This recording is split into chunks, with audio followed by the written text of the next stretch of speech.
Olá amigos, aqui é aquele cara, bem-vindos ao canal Aquele Anime para mais um vídeo aí da nossa série assistindo e lendo o mangá de Bleach em ordem. Hoje é a vez aqui do Bleach Remix 3, que tá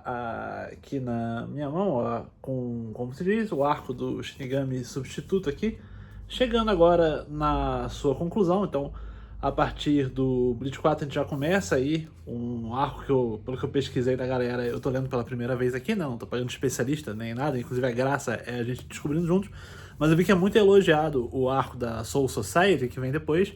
e já me deixou bem no clima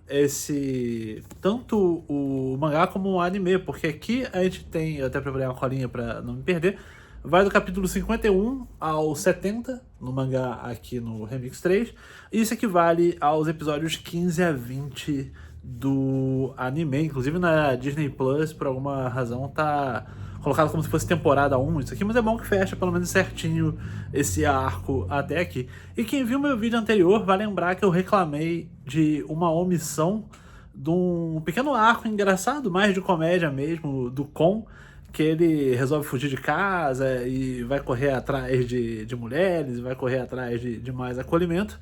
E estranhamente deixaram pra. Isso já acontecia no mangá, né? No caso estava omitido no anime. O anime prefere diluir isso e empurrar pra bem depois. Eu acho que foi uma decisão ruim no geral. Embora eu tenha botado aqui no título desse vídeo, que eu até fiz a capinha antes de começar a gravar, sobre a fidelidade, porque pra mim, entre os volumes 1 e 2 do Remix, agora considerando o 3 também, de longe o 3 é o que o anime tenta ter mais fidelidade na hora de adaptar. Mas ele paga essa conta de coisas que estavam pendentes até então, e aí fica curioso, porque pra mim, não que a comédia esteja deslocada, porque inclusive eles seguem cometendo o pecado de omitir muitas tiradinhas do humor do Chichibuba. Não sei se eles acham que ficaria muito pesado, mas tem uma ou outra escatologia, tem uma ou outra piada mais de insinuação sexual que acabam deixando ali meio de lado, mas aí quando coloca o Kon, pra mim, ele tira ali um pouco o clima, porque a história já tinha andado além disso do mangá, porque o que a gente tem aqui de arco inicial é todo o arco que a Rukia começa a se distanciar um pouco dos amigos. Então você vê que estranhamente tá mais reflexiva, tá mais introspectiva até, então começa a apresentar mais essa faceta diferente da personagem para justamente dar o impacto e você ver como ela é não literalmente alienígena, né, mas alienígena no sentido de não pertencer a esse mundo e tá lá com um corpo artificial, tá lá como tem a vida na escola e tem essa outra criatura de fora participando ali e começando a ter ciência de que a hora dela por lá deve estar chegando ao fim. Então, pra mim, o mangá faz um trabalho muito bom. Deixa eu ver se até se eu consigo achar um pouco de página aqui pra demonstrar. No anime eles tentam colocar um ou outro flashback, eles tentam pontuar com tipo, você lembra aí como é que tava o slice of life aí na... Você vê que tem aqui, ó, quando tá falando, cedo ou tarde, sabia que isso aqui ia ter que acabar e tal, e no mangá ela fica remoendo mais o quão estranho é para um Shinigami ter que confrontar essas emoções humanas. Ela cita até, por exemplo, e aí eu acho que apesar do meu elogio pra fidelidade, continua o mangá insistindo no erro de forçar um pouco ou até demais a mão num chip de Rukia com Ichigo, que não tem nada a ver, porque até tem uma cena em comum no mangá e no anime quando perguntam pra Rukia, que ela tá nesses últimos dias aí de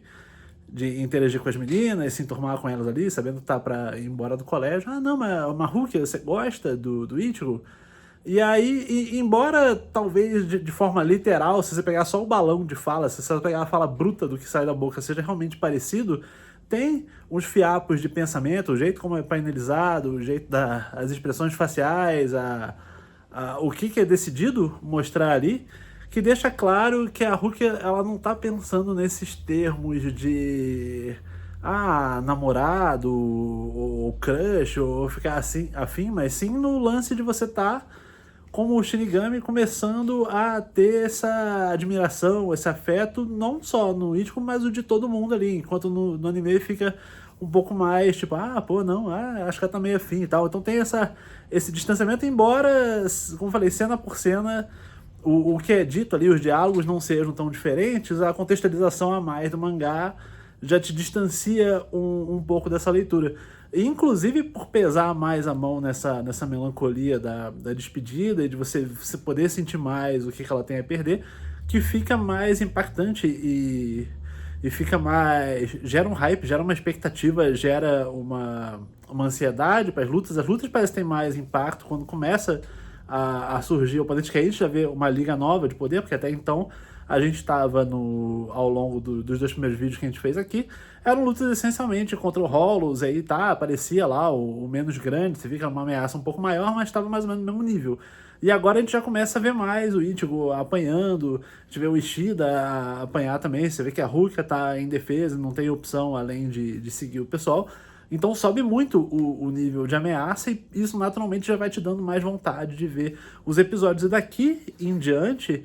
é onde eu acho que o anime começa a entrar mais em sintonia com o material original que tá no mangá.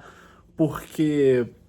ainda que ele não consiga ser tão estiloso, ele não consiga, como eu sempre falo aqui, eu tô voltando porque tá na moda agora também, né, a ideia da molecada de farmar a aura e tal, eu sempre repito isso porque é verdade. A experiência de você estar no mangá do Tite Kubo é você ver volta e meia uns painéis muito maneiros, a arte é legal, o Ichigo é imponente, os amigos dele são maneiros. Então quando tá pra começar uma luta, a pessoa que tá pra ganhar ali, ela tá com a aura pra caramba. Então você realmente você sente o poder das pessoas através das boas ilustrações que o Tite Kubo faz, e eu cada vez mais vou gostando do estilo dele. Então você sabe que a coisa toda tá um pouco fora de alcance ali. E aí surge, e eu gosto bastante aqui também, um personagem que eu já tinha simpatia, porque eu já achava visualmente legal, mas agora começa a tomar um pouco mais da dianteira no tempo de tela, na utilidade, na função que ele vai ter que exercer ao longo do texto dos eventos, que é o Urahara, porque ele não só resgata o Ichigo da beira da morte, para ele tomar uma coça ali, a Rukia é levada e não sabe nem se vão conseguir resgatar, porque ela tá para ser executada pelos pecados dela a Soul Society não gostou dela ter passado, não gostou, não pode, né, não podia ter passado o cargo de ceifeiro de alma substituta ali pro Ichigo, conectar ele com esse mundo, então ela vai, a princípio, pela essa visão de espectador e de leitor, vai ser levada para ser julgada e potencialmente executada ali quando tiver o julgamento dela. E a gente vê o Ichigo derrotado, impotente, incapaz de conseguir resgatar a amiga dele. Então aí entra o Urahara em ação no que eu acho, pelo menos desse bloco de episódio que a gente está analisando aqui, e nesse bloco de capítulo, os mais divertidos que a gente teve de Bleach até agora, porque eu gosto de arco de treinamento, e aqui o treinamento foi muito espirituoso, criativo, cercado de bons momentos, e com recompensa, porque é até dito cedo,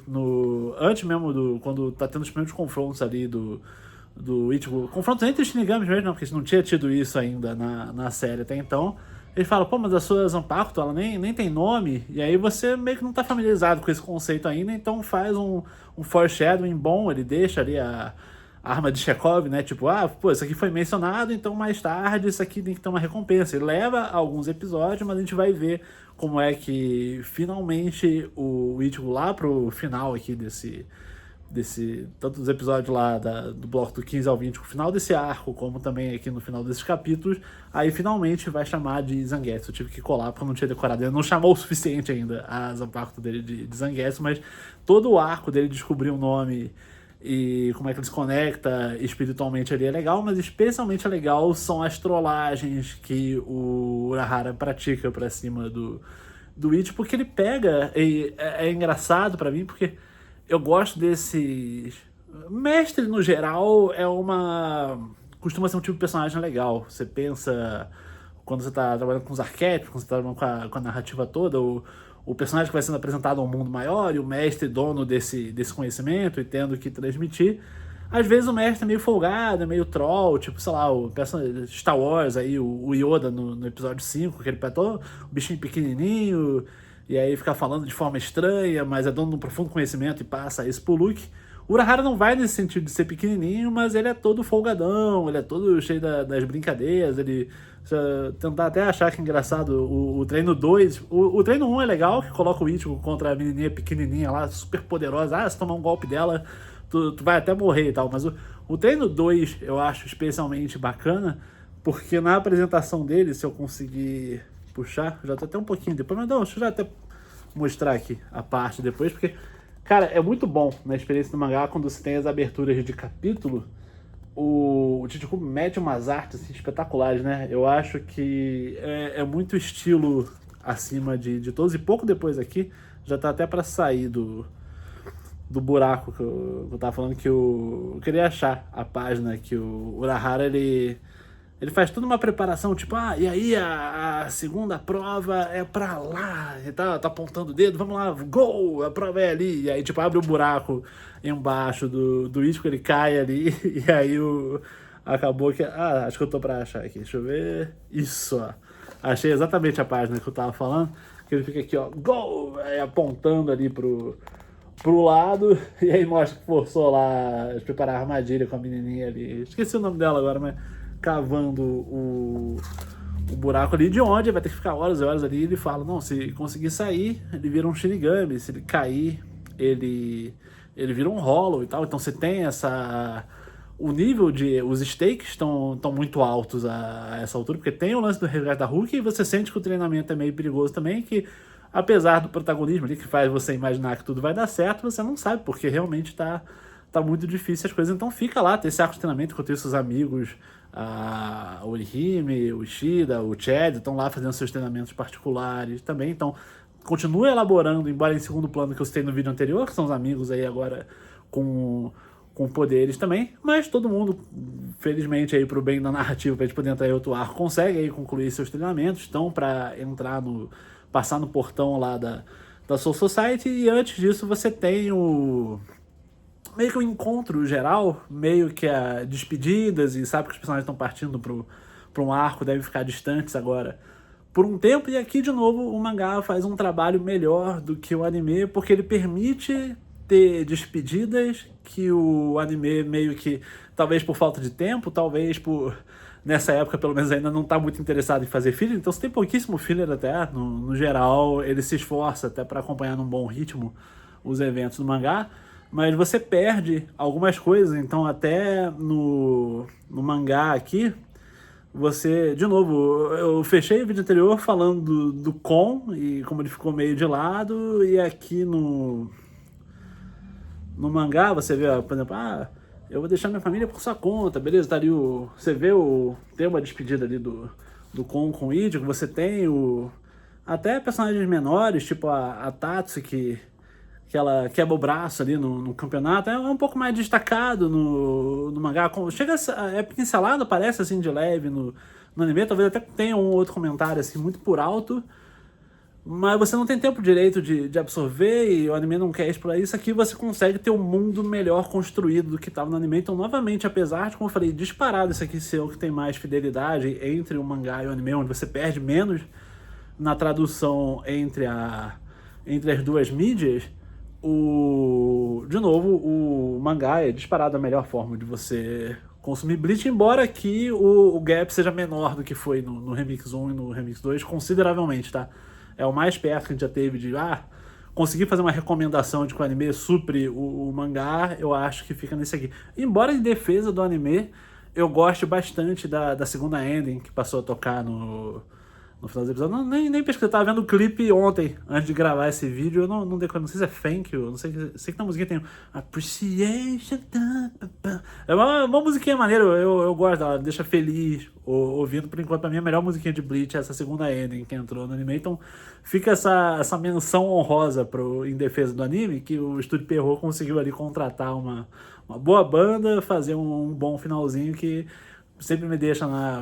no clima aí, feliz de estar fazendo parte desse universo. Mas vamos ver agora como é que vai ser no próximo vídeo. Vamos ver se vai realmente corresponder ao hype todo. A gente fechar aqui o arco do Shinigami Substituto, começar na sequência, eu acho que é o arco da Soul Society. Ele até diz o nome dos arcos aqui, né? Comecinho, deixa eu ver, só pra não falar besteira No vídeo ali ele teve o arco de Shingeki Substituta, exatamente, arco da Soul Society, que vai ser em 5 partes, a partir da próxima vai ser o Agindo nos Bastidores. Então fiquem ligados aqui no Aquele Anime, que em breve trago pra vocês aí o vídeo com mais uma análise do mangá de Bleach Remix, fazer essa comparação, como é que tá no anime, como é que tá no mangá, o que tá valendo mais a pena de assistir, mas sigo a cada novo vídeo gostando um pouquinho mais de Bleach, inclusive obrigado aí a toda a comunidade de Bleach, que sempre tem os comentários muito legais aqui no vídeo, sei que não vai ser diferente dessa vez, agradeço muito aí pelo aprendizado, pela companhia de vocês, valeu por todos os joinhas, comentários e compartilhamentos, aquele abraço e até a próxima!